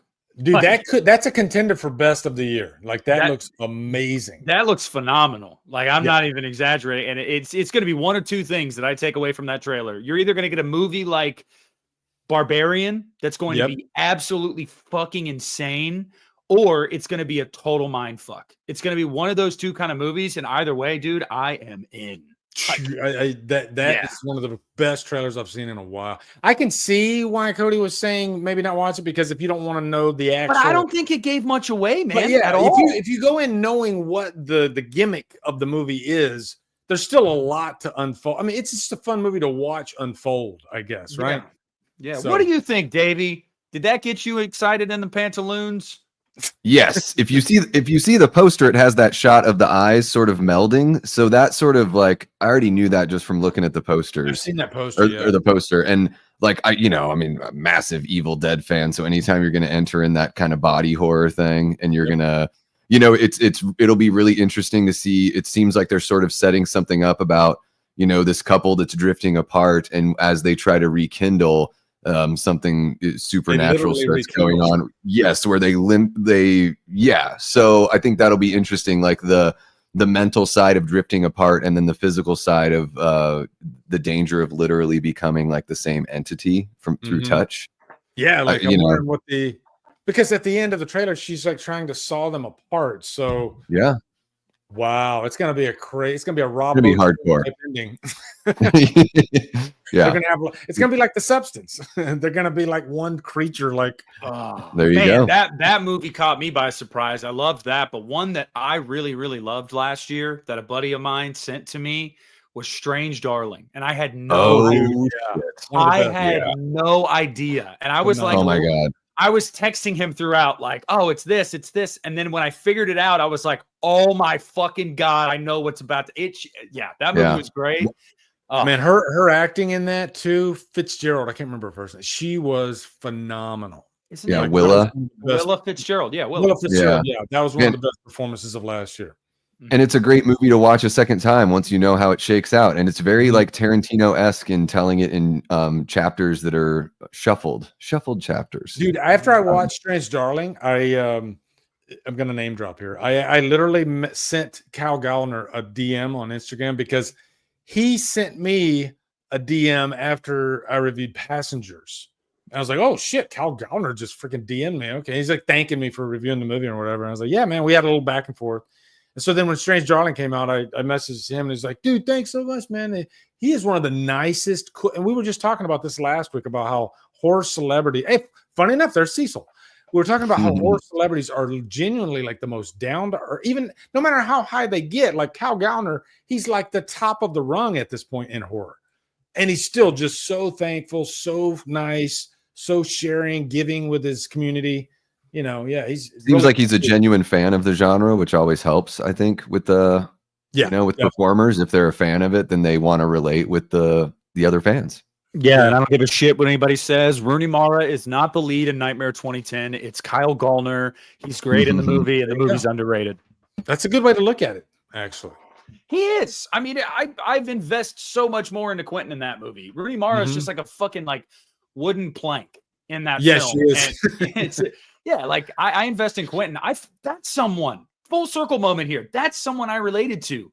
Yeah. And watching that movie, I was a teenager because like I took like ADHD medication and shit, like and anxiety medication when I was in high school. That's when I started all of it. I would struggle sleeping. Like I was definitely kind of like an emo kid for a phase there. And I remember watching that movie when I was 16 and I was like, that's me, man. Except I'm not getting haunted by a dream demon, but like I feel like Quentin here. So yeah, great. Love Kyle Gallner. He had that run of playing like emo goth guys in Jennifer's Body and Nightmare, and now he's like in his super handsome, look at me in my awesome mustache phase. Hey, then you know what's coming next for me. I got to get jacked and grow a mustache, but that's gonna be my arc too. Bronson, just retype your question. I don't remember. Super chat about The Price is Right.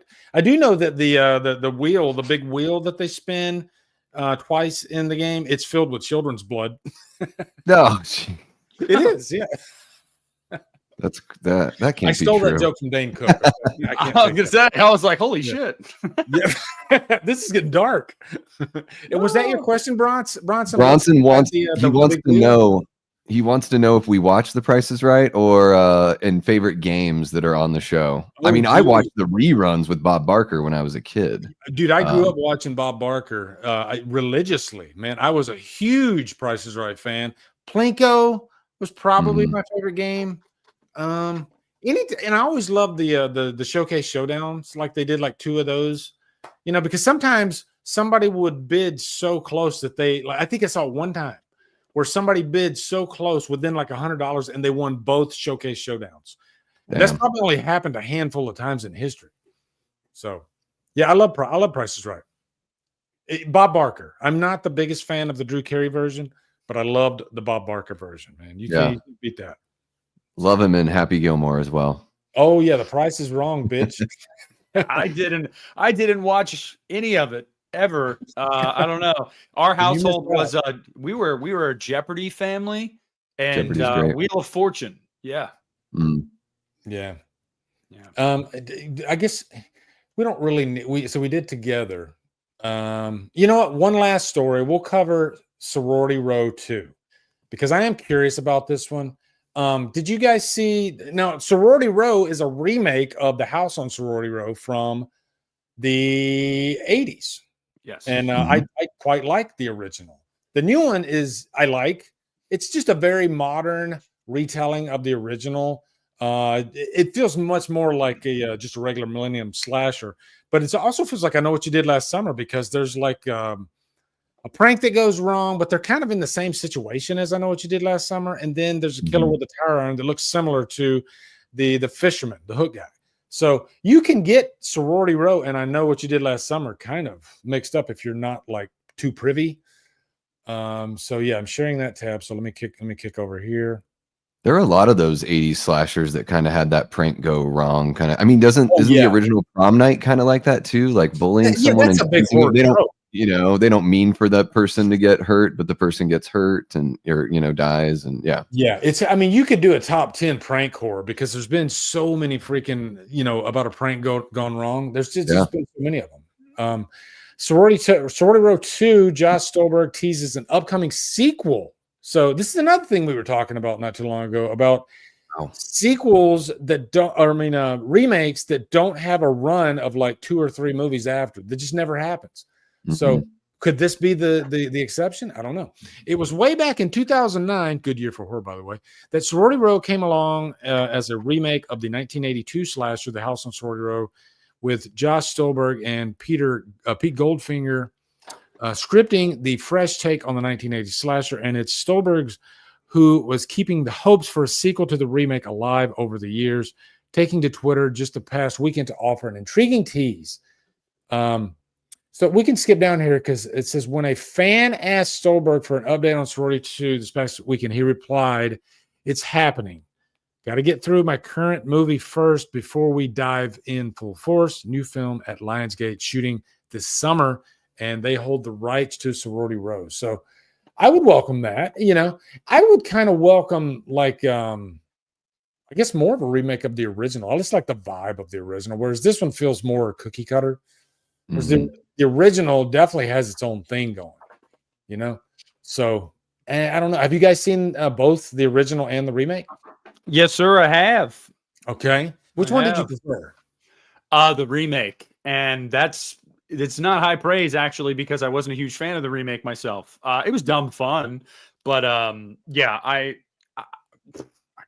I haven't seen the original since. Yeah, it's got the Jasper killer. My mom showed it to us.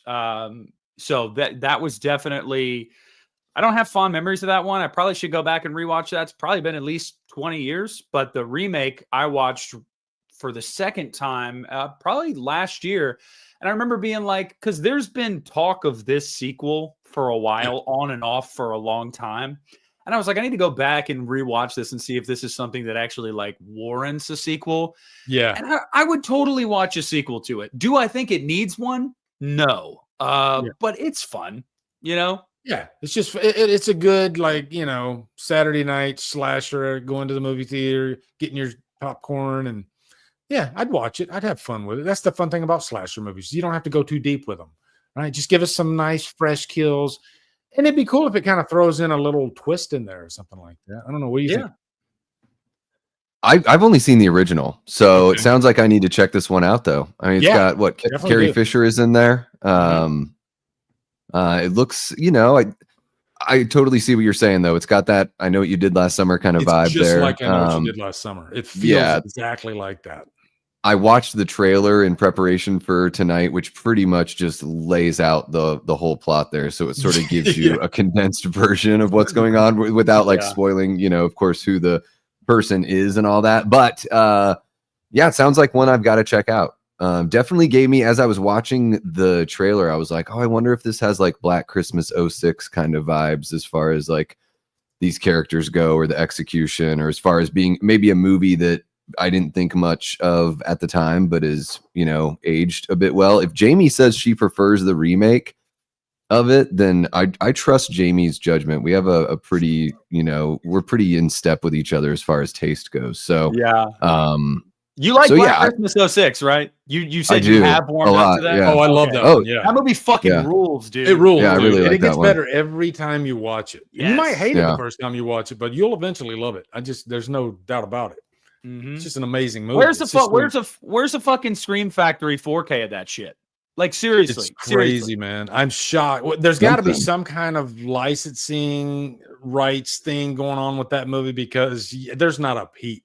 I've heard Yeah. nothing about a physical media release, And I think it would be huge. I don't know about you guys. And obviously, I'm biased because I fucking love this movie. But like, you guys have probably noticed too. This is one of those movies that, like, I think most people have turned around on this movie, like to where Yeah, almost I agree. everybody universally now is like, it's a fun time. It's It's a so fun good. Christmas slasher. Like, so I don't know. You put out a 4K of that shit'll go out of print. I guarantee you it will. It's got some messed up shit in it too. Like he's freaking baking the ears and shit and He's making the skin. That's Skin mom. cookies. That's from yeah, his mom. yeah, the skin cookies. Yeah. You got Katie Cassidy, which is always a plus. You know, Yeah. just You got everything about that incest. looks great. Yeah, you got incest Yeah. in it. Yeah, It's incest. it's a great movie. It's got a really good look. It's got a really good like does, that man. It's got yellow hue and the that Christmas lights. vibe Oh my in that god. movie might even Yeah. be better than the original. Oh, that's what Christmas. Best Christmas atmosphere of a horror movie I've found to this day. Yeah. Yeah, I 100%. love it. Yeah.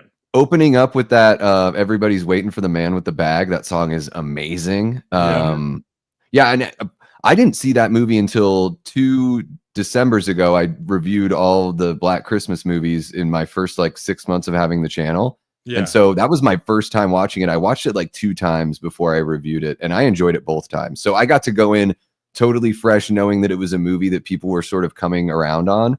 So I didn't have any, I was just like, okay, I expect this to be good. And other than the weird, like, I thought the sex tape thing was the only thing where I was like, I don't really know why this is here, other than I guess, you know, I it really didn't make sense to me, but I loved I'm gonna grab so much of something to that show movie. you guys. Keep going, Davey. I'm gonna grab something to show you. Yeah, the Christmas vibes, like you're saying, Lee, it does have more of a Christmas vibe than the original for sure. And that's what Christmas looked like when I was growing up. The big bulbs, you know, it seems like every year the original Black Christmas gets more and more popular around November, December timeframe, and everybody just starts falling in love with it again. And it brings Black Christmas 06 right there along with it. And this movie gets more and more popular. He's got the t-shirt. There it is. Look at that, Nick. I got the Blu-ray. How about that? Yeah, you're an ass. You're an ass. I know, dude. I can't That find thing that's right a there. Look at rare that. one. You It's a can't rare find one it right for there. cheaper than $80. The cheapest Dude, I found that is $80. Yes. I got that for like $10 back in like probably a decade ago when it first came to Blu-ray.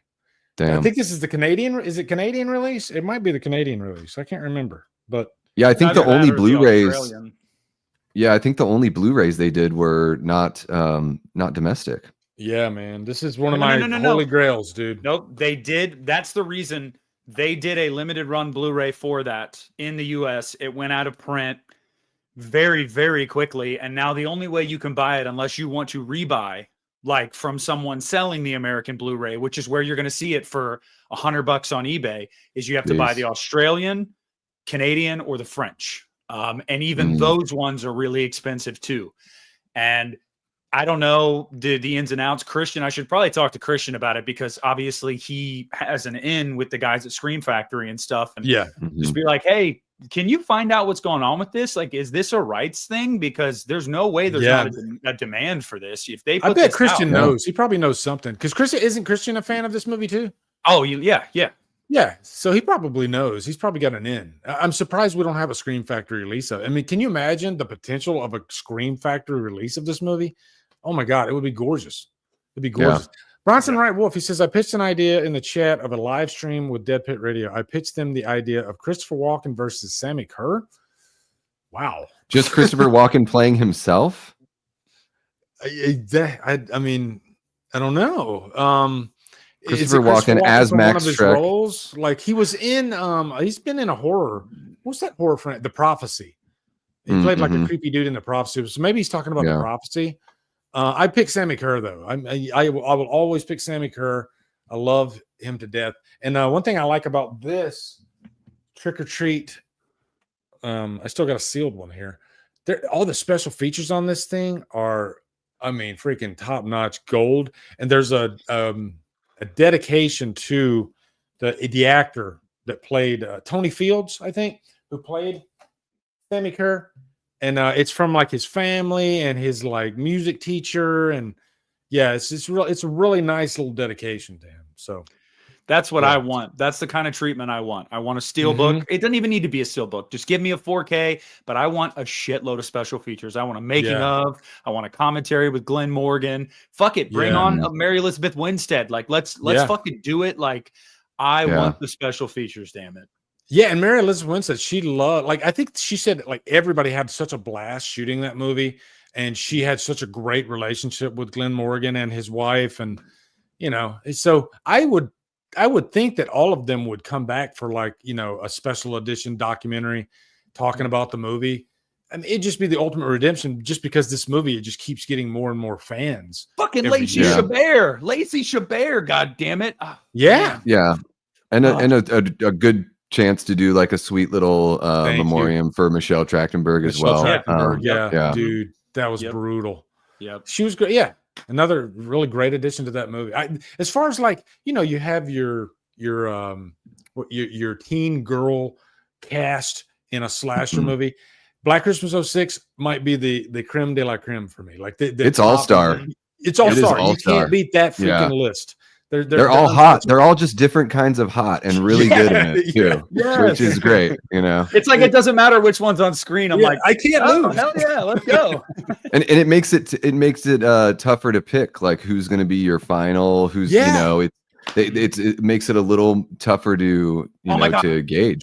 We didn't even fucking talk about Katie Cassidy, who ends up being the final girl, and Katie Cassidy, who also should have been the fucking final girl in Nightmare 2010, but that's a different conversation. Yeah. Oh my God. She's great. Phenomenal. She was a great final girl in that movie too, man. She gave it her all. Her screams. I think Katie Cassidy has the best screams of like any final girl. I love her scream. That's a weird thing to say, but I do. I love her scream. Because Katie Cassidy screams. But it is something. There is, like I just did for Halfway to Halloween. I did Curse of Michael Myers, and it's like Marianne Hagen has a terrible scream. I like most of her performance. Terrible scream. So there is something to be said for when someone does have a really great scream. Horrible. The worst scream ever, though. I guess it can't count though because it's not actually on screen. Is Bianca Kalich from Halloween Resurrection. Her scream was so bad that they had to dub over another scream. They ADR'd it. They ADR'd it because it was so bad. They ADR'd her scream, and then even the bra shot for Katie Sackett was a body double because she didn't agree to that. And it's just a bra shot. The title of this episode on Spotify, by the way, guys, will be Katie Cassidy's Scream because you have to come up with like a little fun little. There you go. So there you go. Last question, and then we're gonna cut it. Bronson Wright Wolf, he says, "Do you guys prefer Braveheart or The Patriot?" Oh, Braveheart for sure. That's an easy one. You could have said Braveheart or Gladiator, and that would have been a tougher competition because it's close. But yeah, Braveheart is. I think The Patriot is like a Kmart version of Walmart's Braveheart, if I'm being honest. It's them. It was written, I think, by the same guy that did Braveheart, but I think he just ran out of steam. So that's harsh. That's harsh because I grew up on both of those movies because my mom is, and they're both good. She's obsessed with Mel Gibson, but we cannot sit here and say that it's not Braveheart. I mean, come on. Yeah, Braveheart's a masterpiece. Although, if I'm remembering The Patriot correctly, there is a scene in that movie that is really, really heartbreaking when his son dies. Oh, yeah, sure. Yeah. Great fucking scene. Great scene. But man, The Gift of a Thistle, the soundtrack, there's a track on it on Braveheart called The Gift of a Thistle. James Horner did it. And it's the scene where young William Wallace, he brings this thistle to his future wife. They're both kids, and the music oh my God, I want to tear up just thinking about it right now. It's so beautiful, that scene. So yeah, there's a lot of tear-jerking moments in Braveheart, man. That's a perfect movie right there. So what about you, Davey? Have you seen Braveheart? It's got to be Braveheart. Yeah with these two. Yeah, you don't even have to say much. What do you guys think about this I know the really quickly on the Mel Gibson thing. What do you guys think about the fact that they're doing a Passion of the Christ 2? You know what I mean? I'm like, what the fuck? I have a funny about that, but I can't like pull it up. I have a backlog of funnies that I could literally do 2 hours of just funnies because I got so many of them. And one of them is the Passion of the Christ 2, and this time Jesus is pissed. And Yeah. South Park did that. South Park did that, and I loved that shit. Like, he's so got a did machine Family gun. Guy. Yeah. It's sort of like, have you guys ever seen UHF with Weird Al? Yeah. And they do the So in Rambo in Weird Al, or in Weird Al's UHF, they do it's filled with parodies, and they do Gandhi too. Yeah, and it's like it's Gandhi as an action star. They're like, no more Mr. Passive Aggressive, and he's just like gunning people down. He punches through a guy. He just straight up, his fist goes through the guy's chest. Yeah. It's amazing. Yeah, he orders a steak medium rare. It's great. Like that's what I picture when I picture Passion of the Christ 2 is just like the revenge, you know. And the crazy thing is, the Passion of the Christ was huge, and growing up in a religious household, like we had to watch it. It was a rite of passage. But like, I cannot even fathom that you would make a sequel. Like, yes, I get it. You can do like Jesus's resurrection or whatever, but it's like, like really, like serious. I don't know. It's weird, but it'll make a shitload of money. So, little anecdote about Passion of the Christ. I saw that in the theater because everybody. I mean, that movie freaking raked up when it came out. And Mel Gibson, he took a gamble. He put out all his own money, and they say never put your own money in a movie. He did it, and that movie made $600 million. He spent $30 million to make it, but the theater was, I mean, just silent, like not a peep. You couldn't hear an ant fart. You could hear an ant fart, but if you like body horror, check out Passion of the Christ. But all of a sudden, I mean, pitch quiet. All of a sudden, there's a woman in the back of the theater. She doesn't just start crying. She starts like bellowing. She starts going, like, and it got really, really, really awkward. So she was touched, And that woman's name, Katie Cassidy. There's your Katie Cassidy scream. There's your ending of the stream. That's perfect. Before we go, do you guys have anything you want to promote? Before we kick out. Yeah. So I got a video coming out tomorrow called "Is Halloween the Curse of Michael Myers That Bad?" And the answer is no. Spoiler alert. Yeah. Later this week, I've got a Halloween Ends video coming out. I've got a Saw update coming out. And this Sunday, I'm going live with Christian as a You Need a Horror podcast special.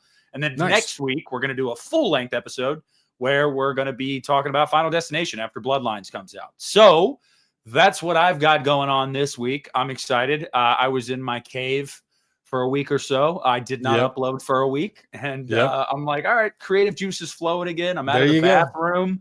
So, I got stuff you need that break. Oh, yeah. What about you, Davey? I've got some fun stuff coming up this week. So I'm guesting on a couple channels. I'm going to be swimming in 1980s Crystal Lake.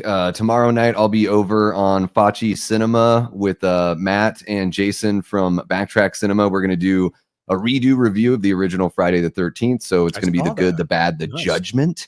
And then on Thursday, I'm going to be on Backtrack Cinema. Jason and I are going to watch along with Friday the 13th from 1980. Jason's got like a whole list of items that he wants to bring up, so it should be a very like active commentary on that film. And sandwiched between those two things, we've got our girl Jamie Hart, who's in the chat. She's going to be popping on Late Night with the Davey for episode 42.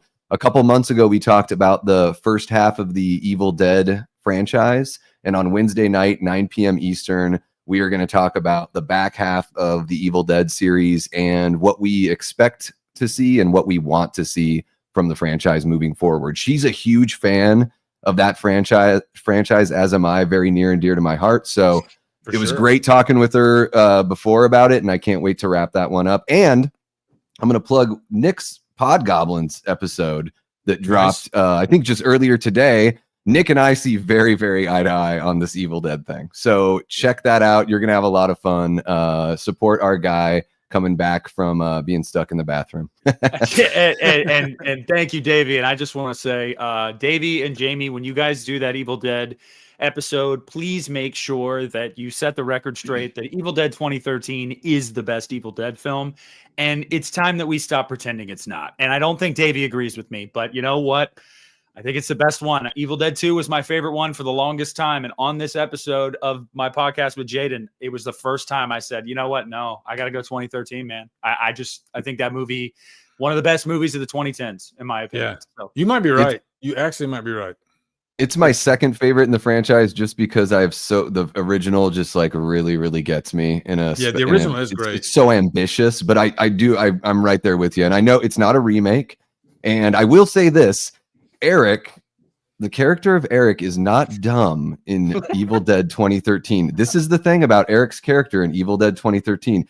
It's made evident at the very beginning that he is a teacher. So he's an academic mind. He doesn't believe in like religion or anything like that. So he sees the book as just a curiosity that holds zero power at all. So it's not that he's being dumb. It's just that he's got so much, what do they call that? When you just, I'm trying to think of the word and I can't think of it now, but he's a bit too cocky in his own beliefs and unwittingly opens up hell. when I say he's dumb, it's just like, you know how it is as a viewer, where you're like, I would never read those fucking words out loud. If I saw a book that was clearly looks like it's made out of human flesh, because it is, and the words are written in fucking blood, and there's pictures of demons everywhere, I'm not reading these words out loud. Oh, and it was found in a basement with a bunch of dead cats.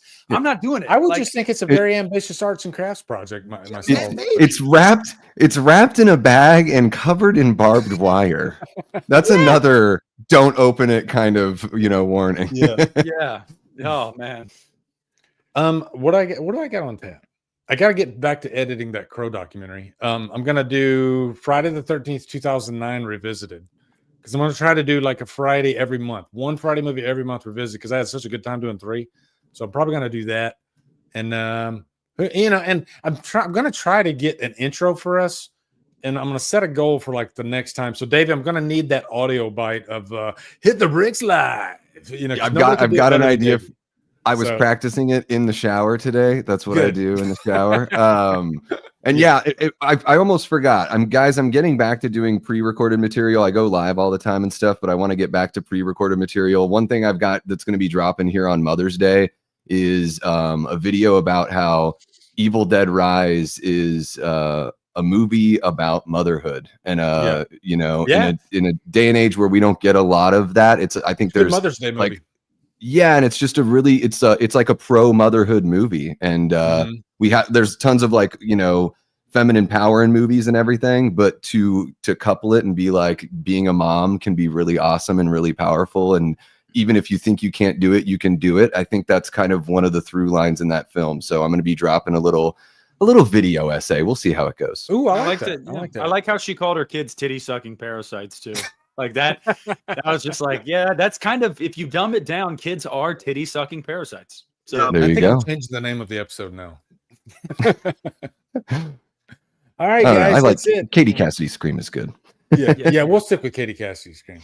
Everybody have a wonderful night. Thank you all for joining in, and we will see you not next Monday, but the next. Love you guys.